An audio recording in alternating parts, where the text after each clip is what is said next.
Bonjour et bienvenue sur Radio Mangalala. Avant de commencer, nous tenons à remercier toutes personnes qui nous soutiennent ici à la Radio Mangalala. Eh bien, dans un paysage politique congolais déjà tendu, la création de la coalition article 64 pour la défense de l'ordre constitutionnel le 19 mai 2026 à Kinshasa marque un tournant majeur. Cette plateforme d'opposition rassemble des figures emblématiques et accuse ouvertement le président Félix Antoine Tshisekedi de vouloir renverser l'ordre constitutionnel pour briguer un troisième mandat. Elle qualifie implicitement et parfois explicitement des rebelles constitutionnels en invoquant l'article 64 de la Constitution. Adoptée en 2006 et révisée en 2011, la Constitution de la République du Congo limite le président de la République à 2 mandats de 5 ans. Félix Tshisekedi, élu en 2019 et réélu en 2023, devrait donc quitter le pouvoir en 2028. Pourtant, depuis plusieurs mois, des signaux indiquent une volonté du camp présidentiel de réviser le texte fondamental, notamment via un projet de référendum visant à faire sauter les verrous sur le nombre et la durée des mandats. Le président lui-même a récemment déclaré qu'il accepterait un troisième mandat si le peuple le souhaitait, tout en évoquant les défis sécuritaires à l'est du pays comme risque de report des élections. Ces propos ont été perçus par l'opposition comme un ballon d'essai pour un glissement ou une modification constitutionnelle. En riposte, l'opposition a officialisé la C64 lors d'une cérémonie au collège Boboto dans la commune de la Gombe. Parmi les principaux acteurs présents ou soutenant l'initiative, Martin Fayoulou, Délice Sanga, Jean-Marc Kabound, avec le soutien de Moïse Katumbi et Matata Mponyo, ainsi que divers mouvements citoyens comme la Lucha.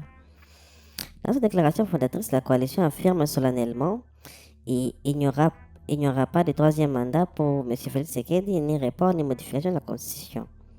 Elle va plus loin en qualifiant toute tentative de changement constitutionnel de renversement de l'ordre constitutionnel. Selon les opposants, le président, en poursuivant cet objectif, violerait son serment et se rendrait coupable de crimes imprescriptibles de haute trahison, conformément à l'article 64, alinéa 2 et à l'article 165 de la Constitution. L'article 64 stipule notamment que tout Congolais a le devoir de faire échec à tout individu ou groupe d'individus qui s'arroge le pouvoir par la force ou qui exerce en violation de dispositions de la présente Constitution. Il érige la défense de l'ordre constitutionnel en devoir pour tout citoyen. La C64 considère le projet de référendum comme une déclaration de guerre et appelle à la mobilisation populaire pour barrer la route à ce qu'il qualifie de putsch constitutionnel. Elle a également lancé un compte à rebours. Il resterait environ 854 jours au moment de la déclaration avant la fin du mandat constitutionnel de Tshisekedi. 24 heures seulement après le lancement de C64, l'IDPS, parti présidentiel, a riposté en créant la coalition des Congolais pour le changement de la Constitution C4. Le camp Tshisekedi invoque le testament d'Étienne Tshisekedi au Mulumba, père du président fondateur de l'IDPS, qui aurait jugé la Constitution de 2006 comme un texte rédigé par les belligérants. Pour les partisans du président, la révision vise à adapter les textes aux réalités du pays et non à un projet personnel de troisième mandat. Il accuse l'opposition de chercher à déstabiliser les institutions. Cette polarisation intervient dans un contexte sécuritaire fragile à l'Est, M23, ADF et d'autres groupes armés et des difficultés socio-économiques persistantes. Les observateurs s'interrogent sur la capacité de C64 à mobiliser durablement la population et à maintenir sa cohésion interne, compte tenu des historiques divergences entre Fayoulou, Katumbi, Kabound et d'autres. Certains analystes y voient un remake du combat contre les glissements de Joseph Kabila en 2016-2018 qui avait abouti à un accord de partage de pouvoir.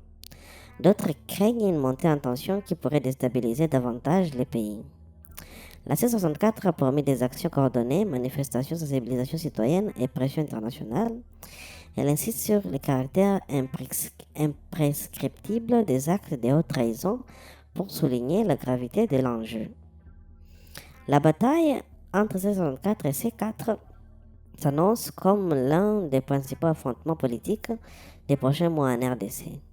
Elle révèle les faiblesses structurelles d'une démocratie encore jeune où la tentation de la révision constitutionnelle pour se maintenir au pouvoir reste récurrente en Afrique centrale. Pour l'heure, Félix Tshisekedi n'a pas réagi directement à la qualification des rebelles constitutionnels, mais la fermeté de la déclaration de 1964 pose clairement les termes du débat. Le respect strict de la Constitution ou volonté populaire exprimée par référendum. Le peuple congolais, une fois de plus, sera le principal arbitre d'un bras de fer qui pourrait redessiner les paysages politiques du pays pour les années à venir. Eh bien, mesdames et messieurs, ça sera tout pour cet article réservé aux déclarations faites par le mouvement C64, qui est un mouvement des opposants opposés à l'idée de tout changement de la Constitution. D'autre part, nous avons les nouveaux mouvements C4, qui est les mouvements à réponse C64 créés par l'UDPS pour pousser leur projet de changement constitutionnel à tout prix.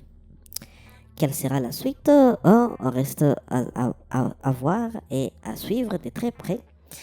Et pour le reste, restez connectés sur la radio Mangala.